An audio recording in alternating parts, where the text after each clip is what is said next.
right, what's up, everybody? Welcome back to another episode of the Busy Life podcast. Today, I have with me the amazing Sami Rose, and she is going to blow your mind about a lot of different things. I came across Sami on Instagram, and she just had this radiance to her and this authentic vibe. And something I talk a lot about on the podcast is just how frustrated I get, especially when I go on Instagram and all I see is, oh, these really thin bodies doing all these beautiful workouts and living on the beach and living these big, big, beautiful, unrealistic lives. And then there's people like Sami that just are like, no, this is reality. You don't need to feel this way. You don't need to starve yourself. It's okay to have anxiety. And I found her and I was like, she's my new person. So, Sami, I'm going to let you introduce yourself and tell us a little bit about you.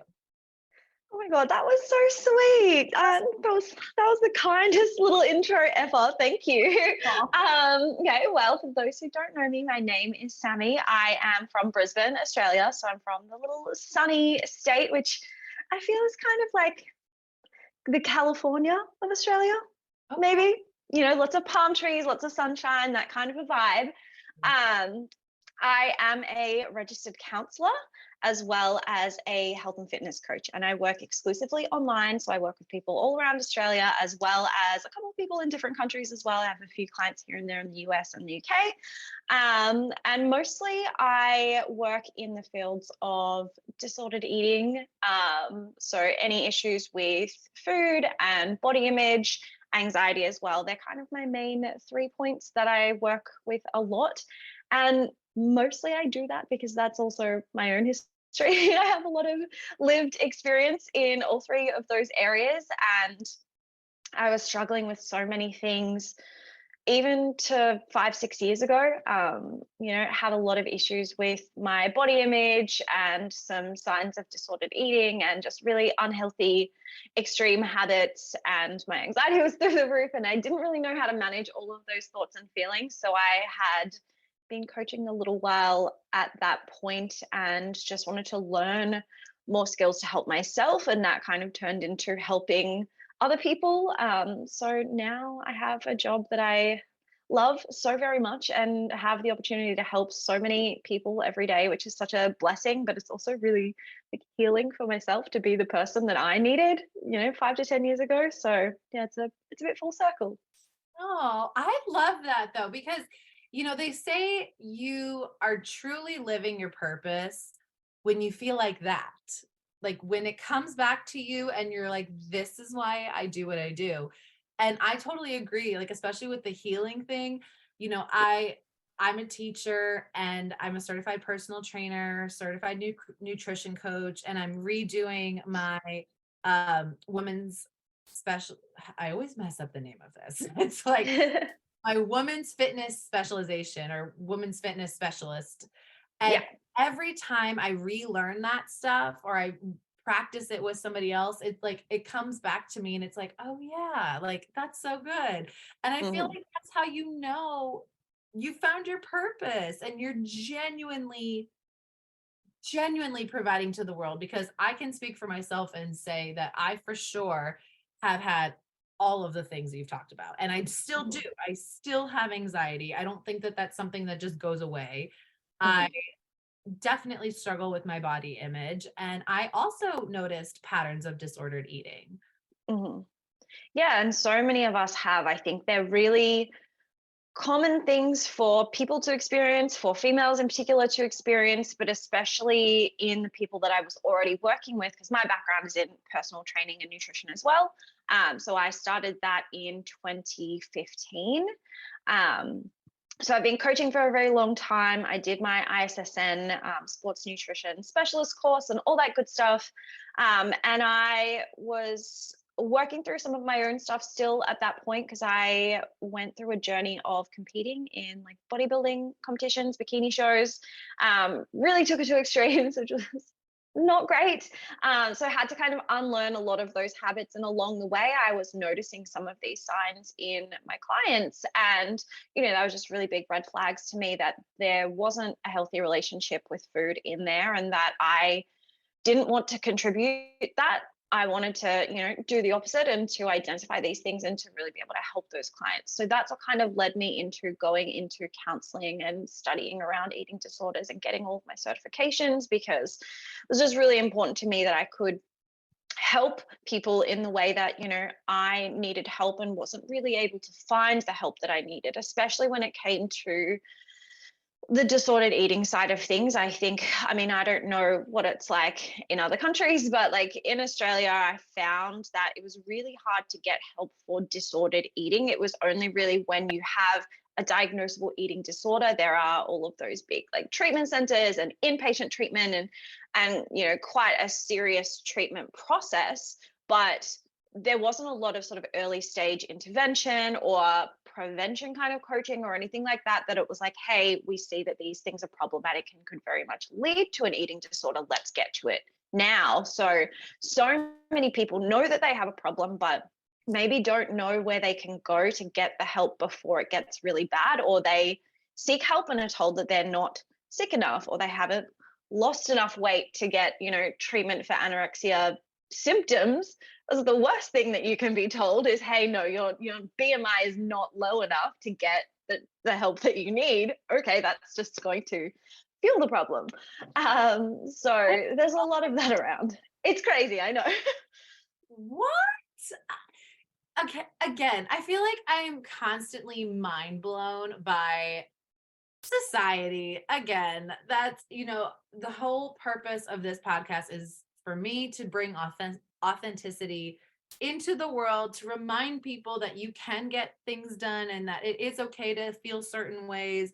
And the fact that there are doctors out there that say that kind of stuff bothers me so much, because like for me, I think I can confidently say I have loved my doctors that I've had, just even just like my primary care, my OBGYN, like my dermatologist, all of them. Like I very much need to have a relationship with my doctors where I feel like I can tell you something and I know that you're going to genuinely listen to me and help me. Mhm. And I just can't imagine going in with some of the concerns that I've had in the past and having them respond to me that way, because that would have, again, fed into the fact that, oh yeah, nope, you're fine. You actually should be this thin and you should be looking this way. Yeah, particularly in the case of atypical anorexia diagnoses. That's one of the worst, where it's like, hey, you've got all of the problematic parts of anorexia, losing a very big chunk of weight in a short period of time, restrictive eating, skipping meals, going hungry, sometimes even to the point of slowing down of hormones and some of those things. But when someone still falls into what would be the normal BMI, it doesn't matter to a lot of medical practitioners that they've lost 50% of their body weight in an extremely short period of time. They're like, okay, but that's what you should have done. That is healthy now. And it's like, actually, that is extremely unhealthy in the behaviors and the mental illness side of eating disorders. So it's awful that happens. And it's really sad that happens so often. So that's why I try and spread so much awareness around some of those earlier signs of disordered eating that can just snowball into much worse situations. I typically tend to work more in the binge eating side of things, though. That seems to be majority of my clients, and also that's more my own history. But I work with a range of presenting issues, and a lot of them do fall into food and body issues. But I work with anxiety and relationships and lots of other things as well now, which has been really fun to branch out away from the specific like health and fitness side of things and into just more overall wellness. And that's really nice because it gives me a little bit of variety in the day too, which is lovely. Yeah. And also, I mean, health is just way more than your BMI. And I Mhm. will scream that to the rooftops, because something that's interesting, and when I tell a lot of people this, they're like, what? So my fiance is 7 feet tall, and I couldn't tell you his weight off of the top of my head, because I don't even think he knows it off the top of his head. We don't use our scale. We go off of strictly how we're feeling, paying attention to how our body reacts to exercise, food, life, etc. And it's just kind of funny because if you actually did the math, even though he's 7 feet tall, he is considered like almost obese according to his Yeah. BMI. And in actuality, you look at him and he's a bodybuilder. So he's got these big like biceps and he's very proud of who he is. And he eats the way that makes him feel good. And that's just the life that he wants to have. But scientifically, he's obese.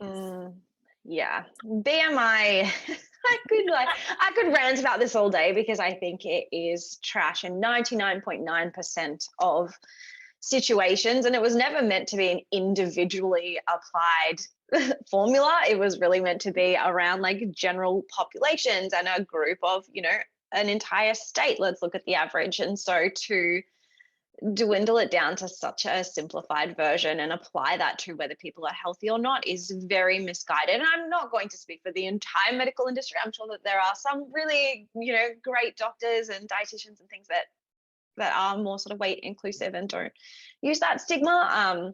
But a lot of the time, people like your partner or like myself, even when I was at my very leanest and most disordered and really obsessive, like 95% of my thoughts in the day revolved around food or how I looked. It was so all consuming. It was so exhausting. I was running myself into the ground in my pursuit of thinness and leanness and having abs and maintaining all of that. And I was at the very, very bottom of the normal BMI. So just on the border of not quite hitting underweight because I had a lot of muscle, but I was so lean that I looked unwell. My face was so gaunt. I was just tiny, tiny, tiny in a not great way. Uh-huh. But I still fell into the healthy range, right? Yeah. Versus now, I think I probably would fall into the obese category. I don't know. I don't weigh myself, but I assume based on where I was, I probably would be sitting somewhere there. And I don't have any health conditions other than my body being very sore and tired and needing more mobility work. That's probably my one thing that my body's not feeling the greatest. I'm just getting old there. But I get regular checkups. I get blood work when needed. I don't have any deficiencies. I don't have any health conditions or issues with cholesterol or fatty liver or any of that. But people would probably compare BMIs and assume that I'm less healthy now than I was then. But I was riddled with, a lot of more mental health issues at the time. And I wasn't living a healthy lifestyle. And that was really not good for me. So I think, reducing things to a BMI is such a misguided way of approaching things by the medical system, but also by people themselves trying to discern, like, am I healthy or not based on BMI or based on my weight or anything like that. And it's really about our health is actually more determined by our behaviors than anything.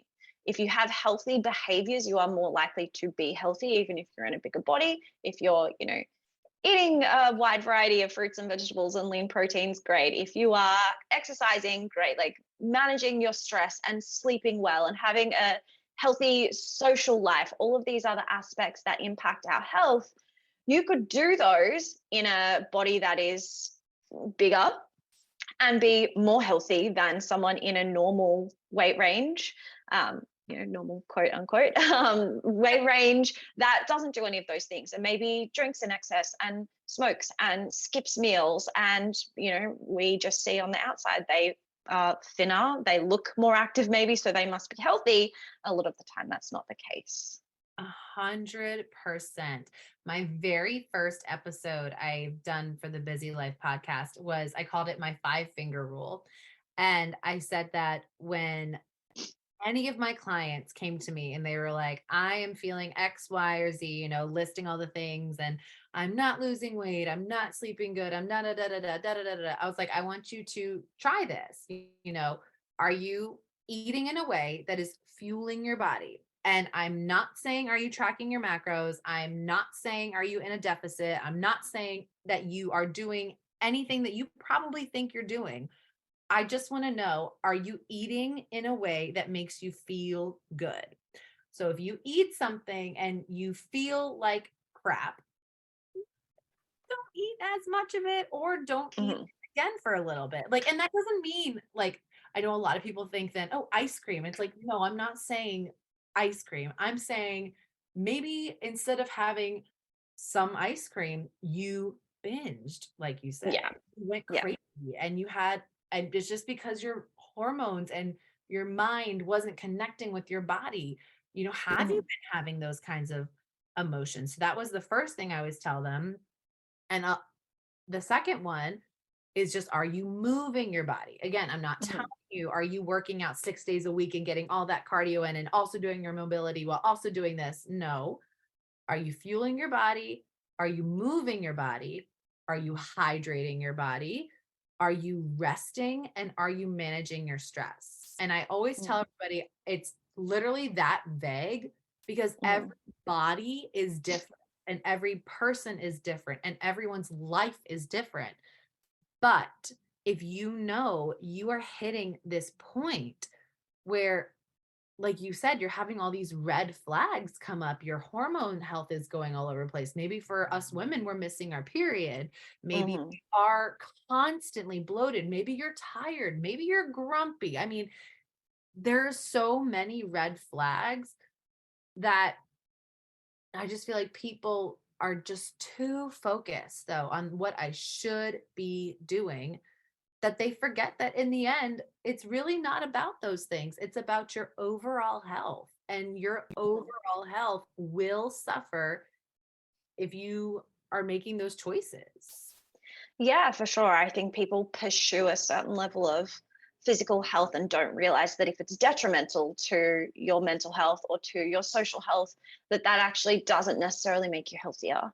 Um, So it's really important for me as a counselor and as a coach to make sure I am taking that kind of holistic approach, and not holistic in the necessarily like woo woo kind of way that a lot of people assume, with that word, but just a whole person approach, essentially, making sure that we're not just looking at, even if clients have health and fitness goals, not just focusing on their nutrition and their training, but also, yeah, how are you managing your stress? And is that what's making it hard for you to get to the gym? Let's set more realistic standards. Or maybe this isn't healthy for you in this extreme level of stress to also be pushing intense workouts. Maybe we need more restorative movement, like switching to yoga, walking, things like that, making sure you're getting enough sleep.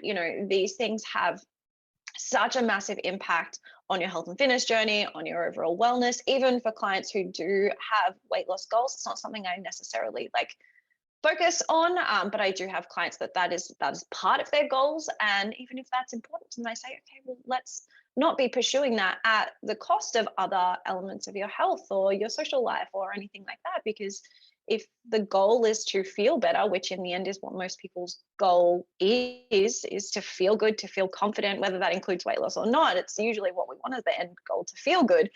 Don't do things that don't feel good along the way. If that feels awful, if that feels torturous, if that feels restrictive or extreme in any way, like that's not going to actually help you feel good now or in the long run, essentially.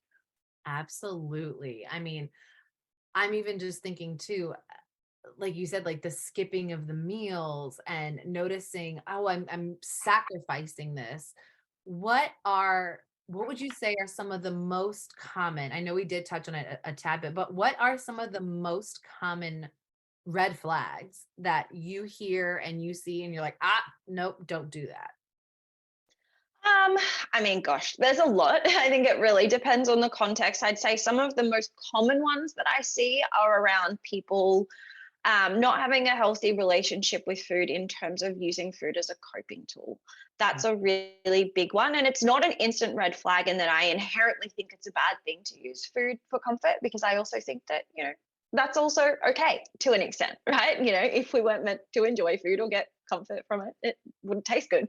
So Exactly. it's okay to, eat for celebration, or to, even if you had a bit of a rough day, to have a little bit of food. Totally fine. When you're using food as your only coping tool, that's when it does become problematic, and it can warp your relationship with food. It can really miss a key part of your coping strategy in managing stress or managing difficult emotions. So that's one that I often see as a, yeah, we definitely need to work on that straight away. Let's, identify what is the trigger behind these binge or overeating episodes. And let's actually see that as the problem, not that you have a problem with food necessarily. It's that you have a problem managing your emotions, and food is just the band aid fix. So we kind of do that groundwork underneath to go, why is this happening? Let's stop shaming yourself for having a binge or an overeating episode. That is just a symptom of a deeper problem. Let's actually work on identifying and treating that problem underneath, whether that be that it is coming from a place of restriction and that it's just that's the cue to overeat. Okay, let's make sure that we're fueled in advance, that we're eating enough throughout the day so that it doesn't spill over into the evening as much. Or whether it is a deeper emotional concern, it could be a lack of stress management, it could be that they're not sleeping enough, or they have anxiety or any kind of emotions. If they don't know how to deal with those emotions, then that's my job to kind of help them figure out a way to better cope with those situations. And usually that kind of renders the binge and overeating redundant, or it's, hey, I've mostly 90% of the way dealt with this feeling and I just need a little bit of chocolate to take the edge off, and I'm just going to have one little chocolate bar just because I've had a day, and then move on with my life, right? And that is a far better way to incorporate food as a coping tool amongst others. Totally fine. It's not going to be problematic to do that. But I think so many people, when they fall into the habit of eating for emotional reasons, they then beat themselves up over that, which then adds more negative emotions when you're trying to eat for the good feelings, but then you add all these bad feelings on top of it. The guilt and the shame is often what spirals into becoming a binge or a significant overeating episode. So that's one of the first things that I can kind of identify with people as to, oh, yep, that seems like there is a bigger problem underneath. Other than that, I guess when it comes to specific food related red flags, I would say anytime that people are implementing food rules, so really hard lines in the sand, I would typically say that can be a sign of black and white thinking that can worsen over time. So even if it's just, oh, I don't eat this food, or this food is bad for you, or I can only eat this amount of food, that's what's okay, and anything more is not okay. Sometimes it can be such a teeny tiny one-off little rule, but it can really spiral and drive this massive line in the sand of then feeding into good and bad foods, and therefore I feel bad if I've eaten that. So any kind of stuff like that pops up, we definitely work on. Oh gosh, I know. I'm listening to what you're saying, and I can tell you for sure there has definitely been times in my own life when I have said and thought some of those things, because and I blame a lot of it, on not just myself, but on the world, unfortunately, because I'm a hard believer that we are fed a lot of lies, especially on social media, and especially Mm-hmm. even, magazine covers. And that's not to take away from the people who earn these things and they do have a powerful voice, but unfortunately there's so many other people also in these same positions that don't use their voice for good, and it Mm-hmm. creates that stigma. And I think as long as you can bring awareness to, like you said, where is this actually coming from, and then finding peace with your body and finding peace with your life and saying, okay, I am going to do this because I know it's going to make me feel good. I think that's a really tricky balancing act that a lot of people struggle with. And like I said, I know myself too. It's like I have the biggest sweet tooth. And there was a time in my life when I would say, yeah, no, no sweets after 8 o'clock. Hard, Mm-hmm. hard no. But if it's my sister's birthday and we had a late dinner, and guess what? Cake is served at 8:15. Don't Mm-hmm. care. It was a no, no cake for Julie. And that was a very restrictive time in my life. And then I think, and you've probably seen a lot of this too, it then falls into, and now I'm having anxiety because now I'm Mm-hmm. upset. I wanted to have the food, but I would rather be really thin and I'd rather have Mm-hmm. the abs. And now I'm upset. And it's just this really vicious spiral that it takes a lot of work to be able to, like you said, find where it's coming from, and genuinely solve it and heal it. So that way you're not going to live a life where you'll never have a thought like that again, because we've lived all that in this body. So this body remembers those things. But I think it's about the healing and, hey, you know what? We did used to think that way. So how do you help people heal? Great question. I guess when it comes to food rules specifically, I ask two questions to my clients when this pops up. Firstly, who told you this is a rule? Like, where did you learn it from? Because essentially we've learned it from somewhere. We don't just come up with these things fresh out of the womb. We're like, oh, chocolate is a bad food. You know, somewhere along the way, someone has told us this. So I think it's really important to backtrack and go, where do you think you picked this up from? Do you remember your mum saying that was a bad food? Or did you pick it up from a magazine or from your school friends or from a coach that you had along the way? And we try and identify where along the way do we think we picked this up? And the second question is, do we need to actually follow that? Like, is that a genuine rule that is 100% true and applicable to you? Because a lot of the time when we start with the first question of where did I learn it from, it's usually that we learned it from somewhere pretty unhinged. It's pretty rare that they learned it from a qualified dietitian, or, you know, occasionally that happens for sure. But most of the time it's like, oh, I saw my mum doing this. Okay, does your mum know what she's doing? Or did she learn it from somewhere? Did she probably pick it up from a magazine? And like, this is not to pinpoint anything on any particular person, but it's like, okay, well, is she the best source for you to be learning this from? Or is that maybe role modeling and not very healthy behavior? Did you learn this from, you know, in high school, catty girls that were like, ew, why are you eating sugar? Like, we don't eat sugar. Okay, are they the best source of your education? Like, is that, you know? And then when we apply the second question, is this a rule that is like true and relevant? It's very rare that the answer is yes, right? Every now and then it might be things like, well, no, you know, I have to eat 5 serves of fruit and veg every day. Okay, like, maybe you learned that one from like the Australian standards or whatever it is, the food pyramid. Okay, that's one that is an okay guideline, but it doesn't have to be a hard line in the sand of a rule. Like, what do you think is going to happen if you only have 3? Nothing terrible is going to happen. You can say this is one that goes into the semi-okay category, but we don't need to be as firm on it. We need to be okay with being flexible and aiming for that where possible and absolutely prioritizing your health.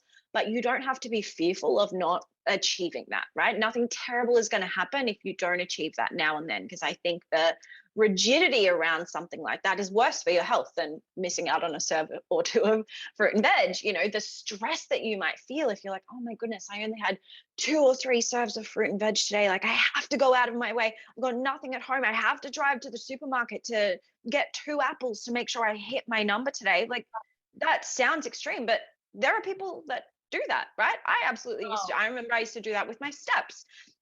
I'd be like 10,000 steps a day. That's the healthy number. That's what I've got to do every single day. And I would be pacing around my tiny apartment, my 1-bedroom, like studio style apartment, so small. And I would lap around while the TV was on, and I would walk to get my extra 1,000 or 2,000 steps. It'd be like 20 minutes of pacing around this like 5 square meter apartment because I was like, I've got to hit that number, you know. Whereas to go, you know what, like, great when I can get it. Nothing bad's going to happen to me if I only get 6 or 7 or 8,000 steps today. Let's see that as a guideline, not a hard line in the sand. So there are some things like that that are like, cool, they can still be in the mix, but let's relax on them a little.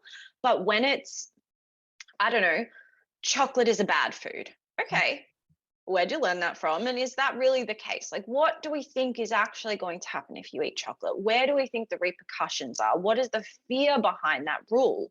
And a lot of the time it's something to the effect of, well, every time I eat it, I overeat it, and therefore, like, that's not healthy. I binge on it. Okay, but the reason that you most likely overeat it is because you restrict it. And as soon as you have that little bit, you flip the switch of this is a bad food, and therefore today is already bad. So therefore, it doesn't matter how bad it is, I've already broken my rule. And that kind of steamrolls. And that, a lot of people kind of know it as like the fuck it mindset. But there's like a more like a better way to word it, I guess, and it's called the abstinence violation effect, where essentially you try and abstain from something or you have a very firm rule on something. And once you've broken that rule, whether it's by 1% or 1000%, either way, it's broken. Right. So that's where a lot of the time people write it off and go, well, I was only meant to have X amount of calories today and I've had an extra 50 calories. Well, I've already messed up. Therefore, I'm just going to keep eating and I'm going to start again tomorrow. Because either way, I've overextended my calories today. Or chocolate is a bad food. I've already had 3 squares of chocolate. Fuck it. I'm going to keep going because either way, I'm going to feel bad about having chocolate when I shouldn't have. And so, it doesn't really make sense because it's like, well, you could just stop at that. You could just have the amount of chocolate that you enjoy and move on with your life and not have to write it off and start again tomorrow. But it's when we have that hard line in the sand and we have that rule that then in theory is broken, it's like having, I don't know, one tire that you drove over a nail and there's a puncture and you're like, well, I've got to drive all the way to the tire place anyway. I might as well slash all 4 tires to make it worth the drive and just replace them all so they're all nice and matching and fresh. Okay, but you're paying for 3 tires that you didn't need to pay for. You could just replace the 1 tire or maybe even patch it up. That is such a good analogy. And for those of you who are just listening and you didn't see my face all of that was like, oh geez, because there has been so many times that I've thought that way. And what's funny is a lot of people are like, oh, COVID was the worst thing to ever happen. And I definitely see all the negativity that came from COVID, all the sadness and all of that. Like, I don't even want to talk about COVID, but I will say what came from COVID for me was awareness, because up until COVID, up until the gyms closed, I was living that rigid, hard line in the sand lifestyle. And now I'm like, oh my God, like Julie, it's just like cringe worthy almost. Like you hear people say like, oh, well, that's not true. I can have chocolate, but it's actually very relatable. I mean, there's been many times, like you said, I've already slashed 1 tire. So I'm like, fuck it. I'm going to slash all of them now. But why do we need to do that? And I think, again, a lot of it just comes from, I want to say a lot of it just comes from deep scars and deep trauma or words that someone has said to them that they just need to unlearn. And I am in no way, shape, or form going to pretend like that is easy, because here I am at the beginning of my healing journey. And I'm finally recognizing a lot of these things. And it just mind blows me, So how do you actually see the progress, or what do you do to help your clients track that progress, to see what trajectory they're going in? Are they still feeling like they need to slash all these tires, or what do they need to do so that they can actually see, where am I going? Maybe I'm only going to slash 2, but that's still a little bit of progress. It's a difficult question to answer because I guess it really does depend on each client and what their sort of symptoms and problematic behaviors are. But I guess in the context of something like they are really all or nothing with chocolate in particular, that is something that we'd probably work on a little bit of exposure therapy and say, hey, I think the reason that you're overeating this is because you're actually trying to restrict it. It's the starting again tomorrow that's making you eat it all today, because it creates that last supper, have to be good again, want a clean slate tomorrow kind of mindset. So we actually need to not look at today and the overeating as the problem, but we need to look at what is living in that land of starting again tomorrow. And is that restrictive? And is that then making you feel like, hey, this is my last chance to eat chocolate? Every time I have chocolate in the house, I overeat it, and therefore I never buy it. So I'm going to get it all out of the house now. I'm going to eat it all now. And tomorrow I'm going to be good. I'm going to have a blank slate and I'm not going to have any chocolate for X amount of time, for as long as I possibly can. Okay, that is why you're eating it all today. So the exercise that I do with clients in that particular scenario is actually we're removing that land of start again tomorrow. We're going to have chocolate every single day in whatever quantity you need to have, right? And initially, yes, there would be overeating. It's not uncommon to have an entire block of chocolate for maybe a couple of days. but it will start to dwindle down very quickly. I don't think I've ever had anyone take more than 7 to 10 days to get to the point where they're like, please, Sammy, don't make me eat any more chocolate. I'm so over it, right? Because the first couple of days, you tend to overeat it. Then you're like, okay, maybe like half a block of chocolate is enough. We have to stop saying, I'm going to start again tomorrow. It's going away tomorrow. Every single day you have to say, I'm eating this and I'm going to eat this again tomorrow. How much do I really want to eat now? How much do I really need to eat now if I know that that food is here tomorrow? Because that will remove the scarcity mindset that you have of, great, I've got to like hoard it all now because this is my only chance. If you know that it's not your only chance and you have to eat it again tomorrow, it will slow down the overeating. Especially after the first kind of day or two, once you really are putting it into practice, it's like, I am starting to feel full. There is only 3 rows left. And normally I would just eat it so it's out of the way, but I know I have to eat chocolate again tomorrow regardless. So how about I just leave that 3 rows for tomorrow? How about I try and eat that tomorrow, right? And if you eat that tomorrow and you still want more, you can open up another block. That's okay, right? But a lot of the time then it's like, all right, maybe I can leave that 3 rows today and I can eat that tomorrow and see how that feels.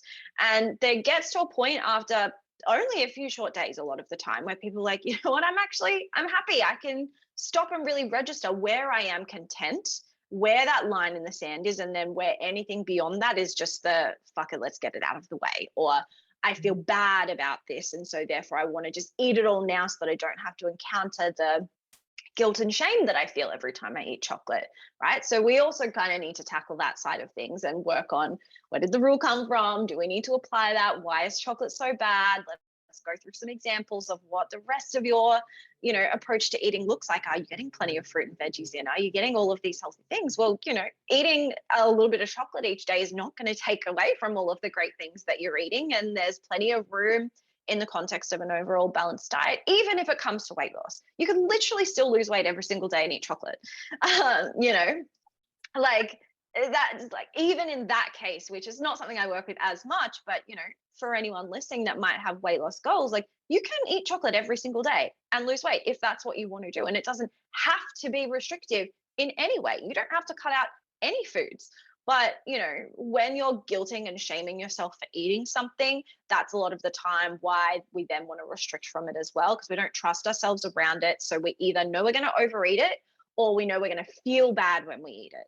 And both of those things are actually in your control. The chocolate is not making you do that. It's your mindset around the chocolate that's actually the problem. So there's lots of layers to it. It's a little bit hard to kind of answer in one question to like how I'm going to fix this, because there are just so many little nuances, but that's kind of an overview, I guess, of this particular situation and how I'd work through that. Wow. I have never thought about that. I mean, I'm going to keep saying this word awareness. It's like making you aware that, look, it isn't the chocolate, it's your mindset, and it falls back on the anxiety. And you are just speaking my language. Like, I feel like Sammy and I were talking about how this kind of the work that we do really serves a purpose for not only our audiences, but for us. And we feel like it's also healing, like within ourselves. I also feel like Sammy is talking to 2019 Julie right now. Like I'm listening and I'm like, oh my God, what in the world? But you can grow from it. And like, I just want anybody who is out there listening and having the same reaction as me right now, being like, holy shit, why didn't anybody tell me that like I was going through this? Or why didn't anybody notice it? Or why didn't I notice it? Or, oh my God, or you're having this big like light bulb moment where it's like my brain is like, I told you. What can you tell them? And again, I know it's so broad and every client is so different. And I think you're doing a great job of explaining it. But talking about the concept of like either binge eating or, which could then lead to body dysmorphia and anxiety and all of those things. If they just needed you to say like something to just comfort them, to let them know that, it's okay, what would you tell them right now? I would say that it's more common than we realize. Like so many clients come to me and I don't want to say it's normal, but it's definitely common that so many people have the same story, that are struggling with the same things. And I'm like, hey, you know what? I used to do that too. And I have a lot of clients that do that too. And you're certainly not alone. I think that can be really helpful for people to hear that this is just such a universal experience for so many people, which is sad, of course, that we're all going through this hot mess of an experience at some point. But it's not our fault. A lot of these things have come from, we've picked it up from our parents' bad habits, or from society, or from media, and terrible movies with fat shaming and weird food. I only eat a cube of cheese lines. There are so many crazy places that we learn this from. It has been drilled into us from day dot. And I think a lot of us have almost like a glass shattering moment where we, if we really think back, we can think back to the first time we were made to feel bad about our bodies, or the first time we learned a food rule. Like, if we really sit and think about it, most people have one of those defining moments. And it's like, from that point, we look at the world through that lens forever. And so we just pick up all these rules and all these behaviors, but they're learned behaviors and they can be unlearned. So if you are experiencing any of these kind of disordered thoughts or behaviors, it's okay that that's happening. Obviously, it's something to work on to get you to a good place where you're not restrictive or practicing any extremes or doing anything that's causing, mental distress. Like, I want you to feel at peace with food and with your body and with your mental health, absolutely. But it's a learned behavior that just needs to be unlearned, and you just maybe need a little bit of help unlearning it. It's okay if you can't do it on your own. I have all these tools now, but I couldn't do it on my own back then, and that's why I went into this field in particular, because I wanted to get help, and I felt like there weren't enough people that could help me where I was and that really understood me. It was either, like I said before, that extreme sort of like go to a treatment center, and I was like, that's not me. I'm not there. I don't need that, or I don't want to admit that I need that. Like, I probably would have been diagnosed with a full-blown eating disorder at a certain time, and I didn't pursue that because I didn't think it was bad enough. But also, I saw a psychologist who didn't really get it. I saw a hypnotherapist who didn't really get it, and no one could really get me and understand me. So I think just finding the right person to walk you through it is really important. That, as much as I stand by my services and know I do a great job, like, it doesn't have to be me. There are so many more people out there now who are working in this kind of early stage intervention kind of space. But even just to admit to yourself, hey, maybe that's not healthy. Maybe that is coming at the cost of my mental health. Or maybe I can see that me restricting and, not drinking because I wanted purely just to save calories, right? Okay, maybe that's stopping me from being social on a Friday night. Can I go out anyway and have no drinks, or just have one drink and kind of just make sure that I'm at least prioritizing my social health and all of those things? Because sometimes, we take it a little too far without realizing. So if there are any red flags going off in anyone's head right now, like, just chat to someone about it. It might be so small that you think it's not a problem, but if it's causing you any kind of distress, it's worth just nipping it in the bud. And first of all, how strong is it? I am just, I don't know. I think it's just amazing that you had that ability to be like, I need this and I'm not finding it. And then you created it. Like, that's just so cool to me, because I felt the same way with fitness. And I know there's tons of amazing trainers out there, but gosh, when was this? I don't know, a long time ago. Like, I want to say 2000 something, like early 2000s, I was interested in working out. And Mm-hmm. it's just like, I'm not finding it. Like, I'm not finding who is speaking my language. I'm not finding who understands me. And like you said, like, it's about finding that person that gets you. And fast Mm-hmm. forward now, like, I have found many that I feel like get me, and I found a community that I feel like gets me. And I think if it takes, you've gone through all of the, I can't find it, I can't find it, I can't find it.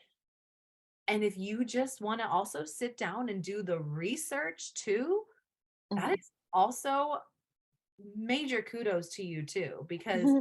I think the first thing comes with learning, and Mm-hmm. like you said, unlearning too. learning what you quote should be doing might actually be the exact opposite of what you should be doing.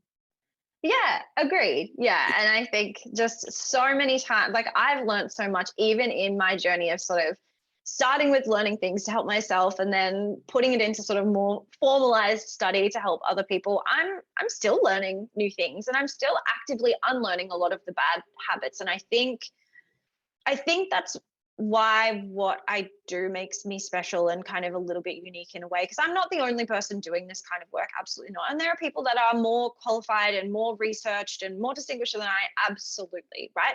But I think because I have the level of relatability of like, hey, we're in the trenches together, and I am not going to say I'm 100% healed in every single way, because I'm still having to actively fight against some thoughts that come up every now and then. I have a tendency where I'm like, you know what, I am having a really bad body image day and I'm feeling those negative thoughts creep back in, and I have to consciously fight against them. Or I have a thought, I've got an event coming up and sometimes it'll pop into my head very briefly, hey, maybe you should lose weight to look better. And I'm like, no, almost like shake my head like a little etch a sketch and be like, no, I have to work against that. So as much as I am more at peace with food and my body than ever, I'm not perfect. I still experience a lot of those things. And it's, I think it's comforting to clients to know that I really do get it. And I'm walking through the journey with them, several steps ahead, obviously, and I have all these strategies in my pocket as we go. That's But what I I think, do. yeah, and I think that really helps with the rapport and the warmth, I guess, that you described is really important to me, that I'm like, hey, like, I'm just a big sister here in this with you. Like, come, let me give you a big hug and let's figure this out together. Oh, Because I love think that. it's such a vulnerable thing, food and body issues. It's hard to talk about. And I think it's really important that you find someone that you click with, that is the right person. It doesn't have to be the smartest person or the person who's done it for 20 plus years. It just has to be a person that sees you and hears you and gets you, and obviously has enough strategies to genuinely be able to help.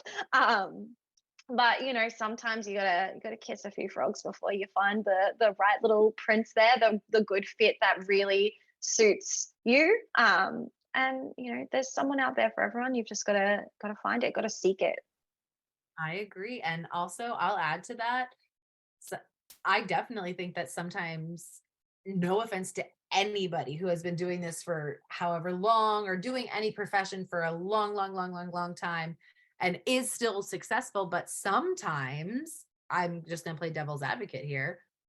Sometimes the fresher you are, the more real you are. Do you know what I'm saying? Like, I Yeah. think as a teacher, I think too, like the longer you've been a teacher, the more burnt out you are, the more Hmm. you're resistant to learning new things. And this, again, this is very general and no way, shape, or form to say that you shouldn't go to somebody who's got years and years of experience, because sometimes that is the person you should be going to. But also, there is nothing wrong with finding somebody who is, just like Sammy said, just a few steps ahead of you, or is just going to be like your big sister or something. Someone who connects with you is way more important and who understands you than however long they've been doing it. Now, definitely don't just find like a Joe Schmo. Like a lot of things. Yeah, don't just go on TikTok and be like, they look like they've got it together. Look Oh, for qualifications and all of that good stuff. That's very important. yes, yes. There's a lot of people on there who are like, I think this and I have this green drink every day. And it's like, okay, but like, Yeah. that's nice, but maybe not those people. Yeah, not that this worked for me, and so I'm just going to put it in an ebook, because I don't think that is the greatest place to be giving advice from. But certainly, I think just when it comes to finding the right fit, whether it's a personal trainer or a nutritionist or anyone working in the mental health space, I think the relationship and the rapport truly is the biggest part of the therapeutic relationship, especially as a counselor. I'm definitely not the most clinical. In fact, I'm quite relaxed in my sessions. It very much feels just like this kind of a conversation. And sometimes I swear, and sometimes I do use a little bit of self disclosure and tell them an unhinged story of something I did to normalize what they're feeling and, help them not feel so isolated and like wacky to be like having these kind of thoughts and feelings. I But I like think that. I like that. for the kind of clients I attract, they like that, and it's not for everyone. And there are certainly people who want, you know, a more sit down with a notebook, really clinical experience. That's not what the people I attract need, and that's not the way I like to work. And so I'm so blessed that I find so many people that are really like minded and that want this kind of therapy that appeals to them, that it feels a little bit more natural. I even do some like walking sessions now, which is really great. So we meet up, like people that live in my local area, and we meet up by the river and we do our 1 hour session going for a walk. And it just makes it so lovely and casual. And, you know, we still go through strategies, and I'll just kind of email them some notes after the session if there's anything they need to remember. But, you know, little things like that that just kind of put the personal touch, I think just makes the experience so much better. And that's, you know, obviously something that not everyone does, but there are things like that anywhere. So I think just, yeah, finding that right fit is so important. Like I wish I had that to go to, especially, you know, when I was experiencing the worst of what I was experiencing. I really just try and be the person that I needed back then. And I think I'm doing a pretty good job of that, which makes me really proud. I definitely think you're doing a great job. I know you are doing a great job. See it in your face, just like Sammy is literally just, I said this to her, she just radiates. And there's just something about her that you can tell she is putting in the work and she is healing. And I agree with you. It is you're never done healing. There's always new things you have to learn and unlearn. But for those people who have heard you and they've heard this and now they're like, where can I find Sammy? What's your information? How can they get in contact with you? Probably the best place to go is my Instagram. So Sami Rose, Sami Rose, just one M. I have a link in my bio that takes you everywhere. I do offer free 15-minute consultations if anyone wants to jump on a call and chat through the options of coaching and counseling and all of those good things. I think the booking system, though, doesn't like international phone numbers. So if anyone's having trouble actually booking, if the system won't accept you, send me a DM. I answer all of my DMs.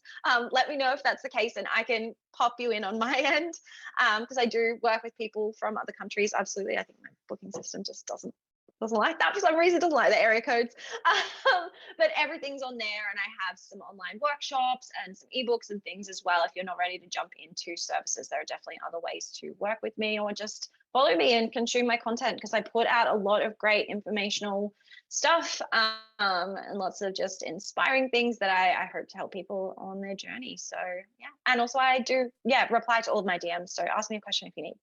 She does. I can agree to that. She does. Her content is just captivating and she does answer and she is amazing. And Sami, thank you so much for being here. And we hope you guys have an amazing day. Thank you so much.